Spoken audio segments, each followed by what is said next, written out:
Good morning, good afternoon, good evening दोस्तों। Kevin sir back from personal tutor. Standard 9th history playlist आप लोग देख रहे हैं। चैप्टर है Nazism and rise of Hitler. अब दोस्तों टॉपिक जो आज हम डिस्कस करने वाले हैं that is youth in Nazi Germany. Germany में जब एक एंटी ज्यूइश फीलिंग डेवलप हो रही थी, जर्मनी में एक एंटी ज्यूइश एजेंडा बन रहा था, तो किस तरीके से उसको लोगों के दिमाग में डाला गया, उसको कैसे हमने प्रेस ऑन करा। देखिए, हमें यह पता है कि हिटलर आर्यंस और यूथ में इंटरेस्टेड था। उसको पता था कि अगली पीढ़ी जो आने वाली है that is going to make Germany self dependent. और हिटलर ने यह भी सोचा था कि जब नाजी सोसाइटी को जब तक हम लोग टीच नहीं करेंगे नाजी आइडियोलॉजी, जब तक हम लोग नाजी सोसाइटी में रहने वाले बच्चों को नाजी आइडियोलॉजी टीच नहीं करेंगे, तब तक वो लोग कभी भी उस नाजी रिजाइम को आगे नहीं ले जा पाएंगे। तो ज़रूरी ये हो गया था कि नाजी जर्मनी में रहने वाली यूथ को सबसे पहले, देखिए एक क्वेश्चन तो अलग है, ज्यूइश कम्युनिटी को तो साइड कास्ट कर ही दिया था, लिटरली साइड कास्ट कर दिया था। और उस चक्कर में हो ये रहा था कि आर्यन जो जर्मन्स थे, जर्मन नॉर्डिक्स जो थे, उनको थोड़ा ऊपर उठाया जा रहा था। हिटलर जानता था इस आइडियोलॉजी को आगे बढ़ाना है तो इन बच्चों का ब्रेन वॉश करना पड़ेगा, and that's what he was planning to do. यही चीज चल रही थी, बच्चों को कंट्रोल करके रखना था, स्कूल में भी स्कूल के बाहर भी। अब कैसे इसको कंट्रोल करते हैं, लेट्स हैव अ लुक। सबसे पहले स्कूल्स में एक टर्म निकाला गया था, schools were being cleansed and purified. मतलब स्कूलों का शुद्धिकरण हो रहा था। कैसे हो रहा था? जो टीचर्स ज्यूइश थे ना, उनको पॉलिटिकली अनरिलायबल समझा जाता था कि भैया ये अपनी रिजाइम के लिए अच्छे लोग नहीं है। तो सबसे पहले उन टीचर्स को निकाला गया। There will be no Jewish teachers. हम प्योरीफाई कर रहे हैं, पहला स्टेप। ज्यूइश बच्चों को, जर्मन बच्चों के साथ बैठने का मौका नहीं मिल रहा था, ना ही खेलने का ग्राउंड तक में। धीरे धीरे ये जो अनडिजायरेबल बच्चे थे ना, ज्यूइश किड्स को अनडिजायरेबल किड्स कहते थे, चिल्ड्रन। इन अनडिजायरेबल बच्चों को जिप्सीज भी इसमें आ गए थे, जिप्सीज को भी इस कैटेगरी में ले आए थे दोस्तों। They were thrown out of schools.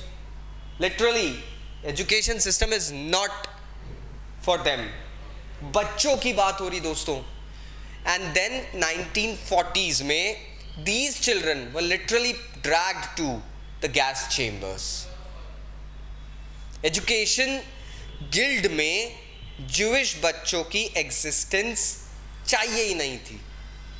That was what was Nazi regime planning now. And the good German kids, you know, if you remember, वो term है good German kids, उनको एक नाजी स्कूलिंग की पूरी प्रोसेसिंग में डाल दिया जाता था। ये एक आइडियोलॉजिकल ट्रेनिंग थी जो कांस्टेंट हैमरिंग करती थी। मतलब आपको कोई सी चीज बार बार बोली जा रही है, one day eventually you will start believing in it. That was what was happening here. And जैसे अगर आप फिगर 2.23 में देख रहे हैं, figure 23 clearly explains that racial antisemitism जो था ना, बच्चों को सिखा दिया गया था। This painting is known as the poison mushroom. It was made in 1938 and वो कैप्शन पता है क्या बताता है? The Jewish nose is bent at this point. It looks like number 6. मतलब आपको सेग्रीगेट, बच्चों को सेग्रीगेट करना सिखाया जा रहा था कि ज्यूइश अपीयरेंस क्या होता है। Kids were being pulled in that norm. उनकी नोज अलग रहेगी, they are not perfectly formed, they were deformed and all sort of things were said. School की टेक्स्ट बुक्स फिर से लिखी गई, पूरा सिलेबस रिवाइज करा, एक सब्जेक्ट लॉन्च हुआ था, रेशियल साइंस। अब ये रेशियल साइंस क्या था? ये नाजी आइडियोलॉजी कि जो रेस स्टीरियोटाइप थी ना, उसको जस्टिफाई करने के लिए सिर्फ एक रेशियल आइडियोलॉजी डेवलप करी थी। ज्यूज के बारे में जितनी भी स्टीरियोटाइप्स थी ना, उसको पॉपुलराइज कर रहे थे। इनफैक्ट मैथ्स तक की क्लास में आप देख सकते हैं, मैथ्स की क्लास में भी ज्यूइश कंडेमनेशन चल रहा था। बच्चों को सिखाया जाता था कि आप नाजी रिजाइम के प्रति सबमिसिव रहो, लॉयल रहो, but start hating Jews. Hitler को वर्शिप करो, हाइल हिटलर, जो नाजी सल्यूट जिसे कहा जाता था। स्पोर्ट्स भी एक तरीके से गुड चिल्ड्रन के अंदर एक negative behaviour, aggression towards the Jewish kids भर रहे थे। इस तरीके से डिजाइन कर दिया जाता था। हिटलर ने ये आइडियोलॉजी बनाई थी कि बॉक्सिंग बच्चों को आयरन हार्टेड बनाता है, स्ट्रांग बनाता है, चलो इनको बॉक्सिंग सिखाओ। और यूथ ऑर्गेनाइजेशंस बनाए थे जिसमें जर्मन यूथ को स्पिरिट ऑफ नेशनल सोशलिज्म सिखाया जाए। 10 साल का अगर कोई बच्चा हो जाता था, he had to enter the young वोक। यंग फोक अगर हम देखें तो यंग फोक था ये, दिस इज मतलब यंग किड्स, यंग फोक करके ऑर्गेनाइजेशन था। 14 इयर्स का होते होते एक बच्चे को, बॉयज स्पेशली, उनको नाजी यूथ ऑर्गेनाइजेशन ज्वाइन करना था जिसका नाम था हिटलर्स यूथ। यहां पे उनको वॉर को वर्शिप करना, glorification of aggression, of trench warfare, of soldiers, violence, democracy को कंडेम करना, ज्यूज को हेट करना, कम्युनिस्ट को हेट करना, जिप्सीज एंड ऑल, इन सबको अनडिजायरेबल बताना, ये सब सिखाया जाता था। तो it started from the age of 10 and by the age of 14 it became so much advanced that these were the things going on. अब होता ये था, इसके बाद में बच्चों की बहुत रिगरस ट्रेनिंग होती थी, बहुत ज़्यादा लाइक ऑप्शंस यहाँ पे होते थे। 18 इयर्स की एज अडॉप्ट करते करते एक बच्चा लेबर सर्विसेज ज्वाइन कर लेता था। यहाँ पे लेबर सर्विसेज मिल जाती थी और आर्म्ड 18 कंप्लीट होने के बाद आर्म्ड फोर्सेस में under the Nazi organisation they had to get enrolled. ये एक ट्रेंड चल रहा था। ये जो यूथ लीग बनाई थी ना नाजी की, वो बनी थी 1922 में और 4 साल बाद उसका नाम रखा गया था हिटलर्स यूथ।